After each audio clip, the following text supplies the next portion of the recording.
Hello everyone, welcome back to the channel. I just want to say a big thank you to everybody who has subscribed to me so far. Really appreciate that. Today, I'm going to take a little break from the tractors. It's kind of cold here in Missouri today. We had a big cold front coming through last night. It went from 77 down to, I think it was about 16 degrees last night there for a little bit. And today it's still 30 with a lot of wind out, so I'm going to stay in the shop for a little bit. So I'm going to take a break from those tractors, but hopefully next week back to those. So today, talk about my Jeep. This is a 1948 CJ2A Willys. Bought this Jeep when I was in high school. I actually won the auction on eBay the day of my junior prom. I went to prom and my dad called me and said, "Hey, I won the auction." I was like, "Yay!" So went up there with the truck, stock trailer, picked up this Jeep in Allison, Iowa, which is way up in like the northwest corner of the state. Pulled out of the fence row there. Had AAA plastered all over it. Used to be a AAA towing Jeep. It had AAA on the sides of it, on the doors and the hood and the back of it and everything. This thing used to have a metal top when I first got it, but I put a different top onto it. I'm just going to show you around this Jeep some. I got to do some work on it. Here throughout the winter time it's been sitting, and some mice got into the wiring on it. Chewed some of the wires up and tried to start it the other day, and it had some smoke come out from underneath the dash. So I'm reading like 10 volts on the voltmeter and didn't want to start. So went on Kaiser Willys website, bought a whole new wiring kit for it, which they don't give those things away. So I got a new kit for it, and I put that in, which I think it'd be a good decision anyways, because the wiring harness in this thing, most of it's still original from the 1940s, and it's kind of crumbling and falling apart. There's bare wires and stuff. I had to replace a couple of them, kind of patch them here and there, so I'm just going to change them out. I'm just going to show around Jeep a little bit. So this is a Warn VR8000 winch. I've had that winch on there for a few years now. I've had to use it a couple times. This Jeep, I actually do drive it more than just around. It's not a mall crawler by any means. I actually had this thing on trails. Your last few years, I've had a few different places. Took it down to Loretta Lynn's ranch at Hurricane Mills, Tennessee. There's a thing called the Jeep Trail Jam there. It's a big 4-day event. They have food trucks there, they have parts vendors, they have country music every night, like live music. They have camping, they got miles of trails, they got a mud bog, the hill climb, they have like winery runs, brewery runs, all sorts of different stuff down there. I've been down there a few times, and it's a lot of fun. And a couple of years ago, I took it out to Moab, Utah, to the Willys rally. And went to Red Cliff Lodge there. It's a big weekend full of stuff, and it's a lot of fun. I got an email a few days ago saying that they're going to stop doing the Willys Rally. This is the 15th annual one, and it's going to be the last one. So I want to make sure I go back to it this year. So I'm my Jeep back in the shape here. I actually bought a different trailer to go out there with. I bought a 16-foot trailer. It's got a 2-foot dovetail on the back of it. I'm going to borrow a friend's truck and take it out there. Usually I take a Dodge Dakota with a little 12-foot trailer on the back of it, but going through Colorado with that Dakota and that trailer with Jeep on back was kind of sketchy. So looking forward to going this year with the nicer trailer and better truck. I'm just going to show you around this thing. Underneath the hood, we've got a original engine actually. This is the Go Devil engine. It's the 134L. It's 4-cylinder. It's got a flat head on it. It's got 1-barrel carburetor. And it's got the original oil bath air breather on it. It's also got an external oil filter, which I didn't have when I first got it. I did change it over from points ignition to a electronic ignition module. I also took it from a 6-volt electrical system over to a 12-volt electrical system. The 12-volt turns this thing a lot better. I can run accessories and stuff in a lot easier. And this thing just starts easier. It's a little easier to deal with that way. The original generator kind of went down this area, took a lot of space up. Had a big old voltage regulator here, and it's caused some issues. Thing didn't want to start very good. It just turned over super slow. It had dim lights and stuff on it. So let's put in a GM 1-way alternator, and it's really simplified things. We had to replace it once so far, but it's pretty easy. Got like 1 bolt on it, on the top and another on the bottom. But they put a new radiator in it. This radiator has got an aluminum core in it. It's having overheating issues. I had the old one redone a couple of times, and it's just having problems, so replaced that, and it's been working out a lot better since then. One of the nice things about this Jeep, which is kind of unique to it, So the windshield on it actually opens up, flips open like this. They had this on this Jeep and then on the ME model previously to it. This stuff opens up and get airflow through here. This Jeep being shaped the way it is, old as it is, and it's got some holes here and there in the body and stuff on it. So some of the fumes like to come back in the cab sometimes. So having this opened up lets a lot of air go through it and prevents you from getting kind of goofy from the fumes in it. Also with this, when the top's off though, you can take this whole thing and just lay it down, and it's 100% convertible that way, which is really nice. This Jeep, it's got the original interior in it. Now I have had the seats redone in it. So I put boat material on them. It's real durable. I get a lot of dogs in here when we're out cruising around. Take them out, go back roading with them, and their claws are tearing my old seats up. They were cutting into them, causing problems. So I got this boat material on there. It's got the original gauges and stuff in it. Now I've had to replace some of the gauges in it because, you know, they're from the 1940s and kind of stopped working over time. It's got the 3-speed transmission in it. It's got a worn over, or no, it's not. It's worn. It's a gear vendor's overdrive, I think. That was my government stimulus check during the COVID times when President Trump was in office.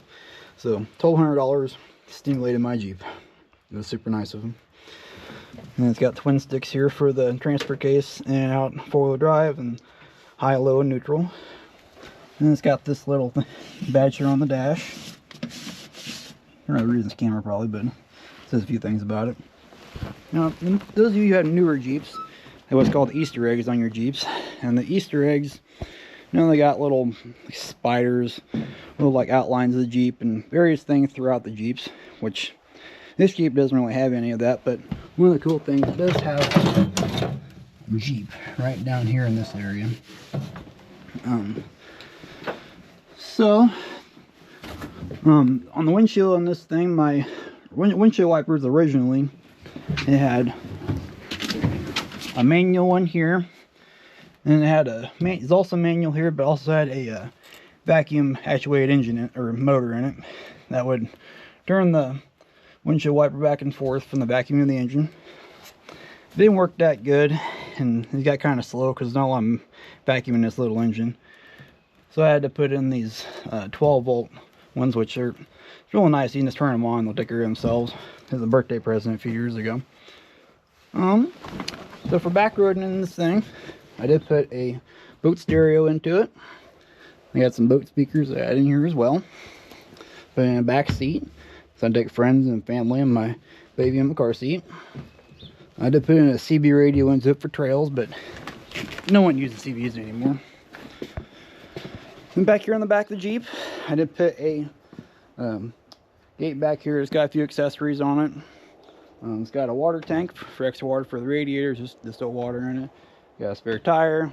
You got a jerry can holder. And then I got the little high lift jack, which everybody's got a high lift jack if you got a Jeep or do any kind of farming or anything. They're really nice. I got my Missouri 1948 license plate, and that's actually an original plate from 1948. Within Missouri, if you can find a year manufactured plate, you can put it on a vehicle that's historic, and you have to reuse that plate. They never got to license it again, which is super nice. Otherwise, Missouri, either once a year, once every 2 years, you got to license your vehicles. Something to do on this Jeep. In the differentials in the back and in the front, I put in locking differentials. The power traction units, which locks your wheels together and get around a lot better off-road that way. And then up here in the front, I did put lockout hubs on it. These are worn lockout hubs. And it's nice to be able to unlock your front wheels. Makes it easier to drive this thing in the country around the curves and stuff like that. So, top I put on it is a Best Top Tiger top. This top's been on here for a few years now, but this top's pretty cool. It's got some different features in it. You can just have it open if you want to, like open up the back on it, or if you want to, you can like undo the sides here, and this rolls up into like a safari top type. It looks pretty cool and lets a lot of air in there, and you're out this like going slow through trails and stuff like that. And of course the doors, you know, they come right out of it. And it's fun to try cruising trails that way. But like I was saying, I need to replace the wiring kit in this thing. This wiring kit from Willys comes in multiple pieces, and it's got a whole bunch of different wires in it. And they come with instructions. Kind of shows you how to do things on it. So that's probably going to take quite a while. So, to get this thing ready for the trails and get that wiring kit put into it, I do some general maintenance stuff on it. And it's going to go through, grease all the grease certs on it, which this thing has got a grease cert like absolutely everywhere, it seems like. I'm going to change the engine oil in it, make sure tire pressures are all good. And go through, make sure everything's good and buttoned up on it. Just do nut and bolt check and things like that. Check my brakes out. Change out the fuel filter and things like that. Put some fresh oil in the old bath air breather. Let's do some general maintenance stuff on it to get it ready for the trails. That way I know it's good and safe out there. Because out there I'll have my baby in the back in the car seat, and my wife with me, and my cousin and my aunt can go with me too. Which I think my cousin can ride with me, and then aunt can ride with somebody else. At that Willys rally, there's a lot of people who go to it. And a lot of them guys have like Willys trucks. They got Willys wagons. And they've got a bunch of Jeeps and stuff there. There's a lot of people there. So I was talking to the guy that runs the Willys rally out there. And he said that most of the guys going are like this one guy in their Jeep. So my hands can ride with one of them guys out there.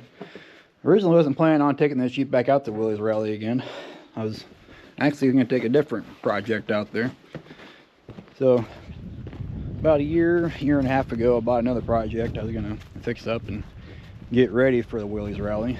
Because I knew I was going to take more people with me, and I was wanting to kind of actually drive the Jeep out there 1,000 miles instead of trailing my little Jeep out there. So I bought this Jeep off a friend down in Mississippi. His name is Josh, real cool guy. Met him a few years ago at the Tennessee Trail Jam. So this here is a 1954 Willys Wagon. I was planning on fixing this thing up and taking it down there.